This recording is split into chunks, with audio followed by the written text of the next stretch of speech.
ગુજરાતમાં આગામી સમયમાં યોજાનારી સ્થાનિક સ્વરાજ્યની ચૂંટણીઓને ધ્યાને લઈને રાજકીય માહોલ ગરમાયો છે। આમ આદમી પાર્ટીના રાષ્ટ્રીય સંયોજક અને દિલ્હીના પૂર્વ મુખ્યમંત્રી અરવિંદ કેજરીવાલ સુરત જિલ્લાની મુલાકાતે આવ્યા હતા।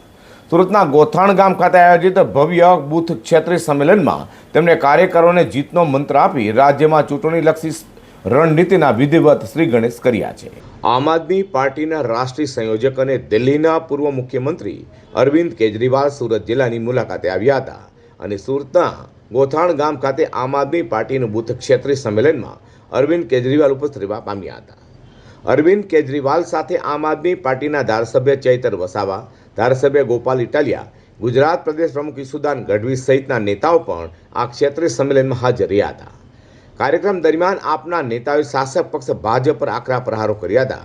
ખાસ કરીને સી.આર. પાટીલ અને હર્ષ સંઘવી નિશાને લેતા કેજરીવાલ અને અન્ય નેતાઓએ પ્રદેશ પ્રમુખ સી.આર. પાટીલ અને ગૃહ રાજ્યમંત્રી હર્ષ સંઘવીની નીતિઓ સામે સવાલ ઉઠાવ્યા હતા। શિક્ષણ, આરોગ્ય અને ભ્રષ્ટાચાર જેવા મુદ્દાઓ પર ભારતીય જનતા પાર્ટી સરકારને ઘેરી હતી। ગોપાલ ઇટાલિયાની સુદાન ગઢવીએ સ્પષ્ટ કહ્યું હતું કે આગામી સ્થાનિક સ્વરાજ્યની ચૂંટણીમાં આપ પૂરી તાકાત સાથે મેદાનમાં ઉતરશે। ગુજરાતી જનતાએ પરિવર્તન ઈચ્છી રહી છે અને તેની શરૂઆત સુરતથી થઈ ચૂકી છે। તો સાથે ઇટાલિયાએ અધિકારીઓ પર પણ અનેક પ્રહારો કર્યા હતા। जो जनता कहेगी वही काम होगा। जनता की सरकार बनेगी, जनता की इज्जत होगी।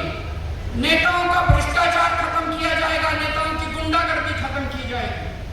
जनता की सरकार बनेगी, अच्छी शिक्षा मिलेगी, गरीबों को अच्छी शिक्षा मिलेगी, अच्छे पुल बनेंगे, अच्छी सड़कें बनेंगी, सबका इलाज होगा।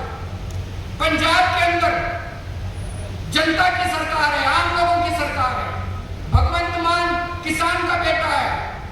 आज पंजाब में खेडूतों की सारी बिजली मुफ्त है, खेती की सारी बिजली मुफ्त है, घर की सारी बिजली मुफ्त है।